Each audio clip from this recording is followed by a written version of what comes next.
Am I the asshole for refusing to take in a foster child? My husband, 44M, and I, 43F, have 2 kids. Both left for college and one is in law school now.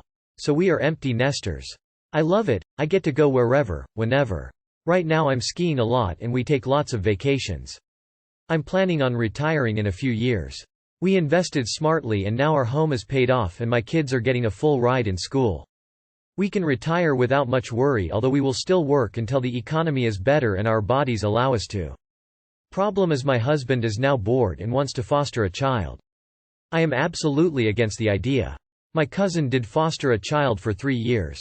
She is infertile and decided she wanted to foster as a way to have a child in her life.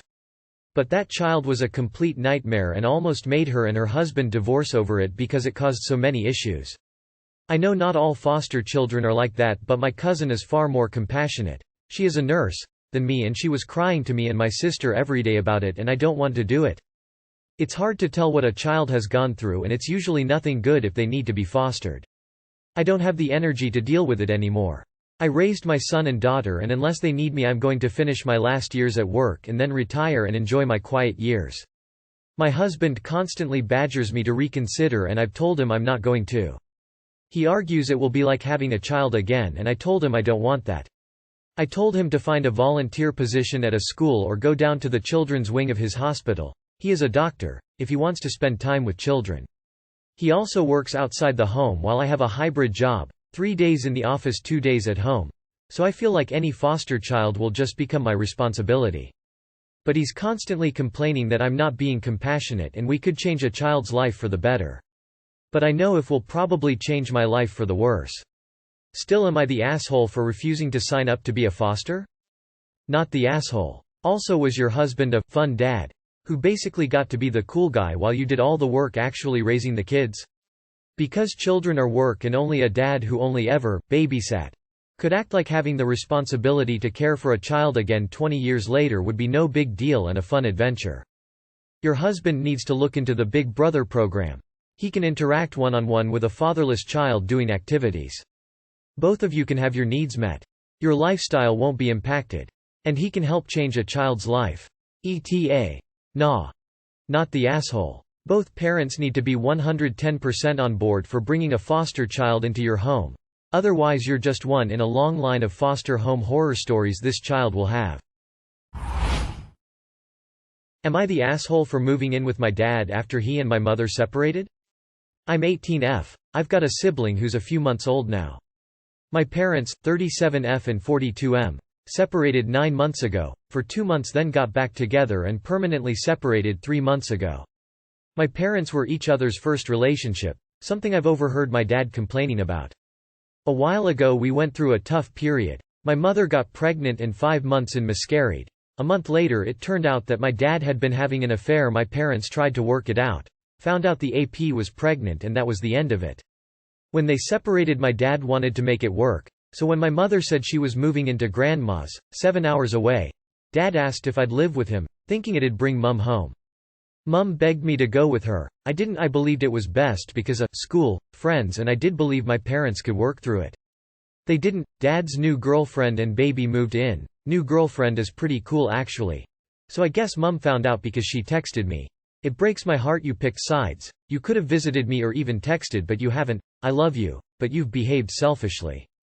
I texted back asking if she expected me to move away from friends, family, school. My dad didn't cheat on me. And they could have moved past it because it was only because they were going through a hard time. No response. I think I've been blocked. I didn't text because I haven't been able to pay my phone bill. Am I the asshole? I don't think I am. You are the asshole not for moving in with your father but because you ghosted your mother. So you couldn't buy a stamp and write her a letter or use your dad's phone to call her. You owe her a huge apology. You are the asshole. There's so many ways to contact people and you never contacted your mother. Imagine being cheated on. Your husband's affair partner gets pregnant, so you rightfully leave and your daughter blames you for the divorce and lives with her dad whose reasoning was to manipulate your mother into moving back. If your dad really wanted to make it work, he wouldn't have moved his new girlfriend and baby in. He would have tried to do everything in his power to get her back instead of that responsibility being on the person who didn't cheat. I understand you did what's best for you, but have a bit of sympathy for your mother's situation. Am I the asshole for missing my wife's annual Christmas party because my ex died? My wife and I have been married for 3 years. Ever since we met I've gone with her to a holiday party hosted by her and her best friend.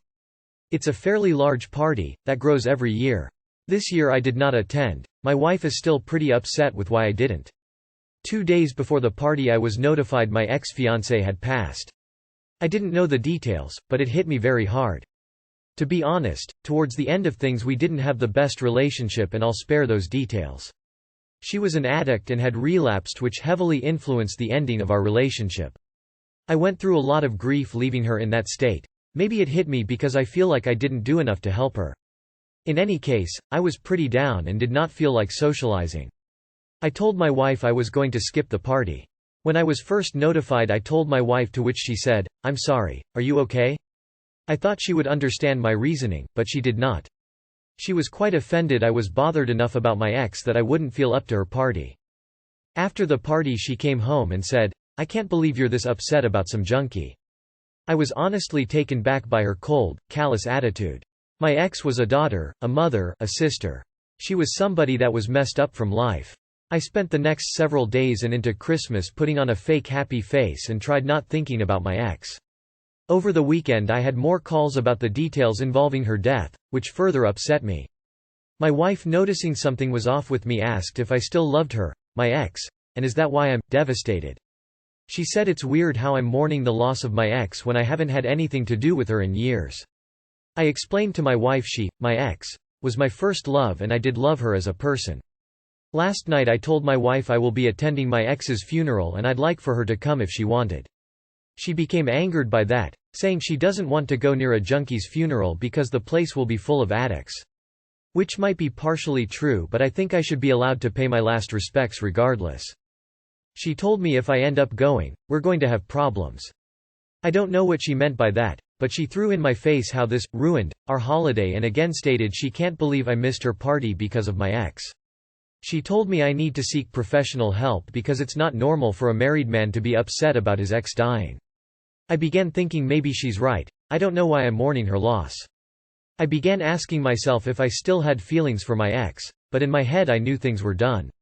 I wouldn't have married my wife if I felt things weren't finished with a previous relationship. I practically stopped myself from grieving because I guess it shouldn't have mattered to me. I asked my wife if she'd be upset if her ex died. She said that's different because she shares a child with him. I'm so incredibly sorry for your loss. You're allowed to mourn the passing of a person who has significance in your life even after you've removed them. Not the asshole. Not the asshole. Sorry, but your wife is cold and callous. This is a very mean-spirited response to the death of someone you once loved and cared about. I dated a guy in freaking middle school, 7th/8th, and he died tragically at 25. I was crushed. And guess what? My husband supported me through it because I still cared for him. The fact that she was your ex-fiancé who you had love for makes your wife even more of an awe. I don't care that she was stuck in addiction. She was still a human who deserves to be mourned by those who loved her and remember her, despite her flaws. Way to be jealous of a dead person, sheesh. Would I be the asshole for putting a camera in the kitchen without telling my husband? So some strange things have been happening.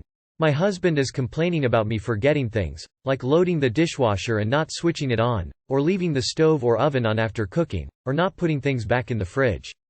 Things I'm 95% sure I remembered to do. I'll switch on the boiler, aka water heater for US readers, for a hot bath, and an hour later it will be off. My husband says he didn't touch it.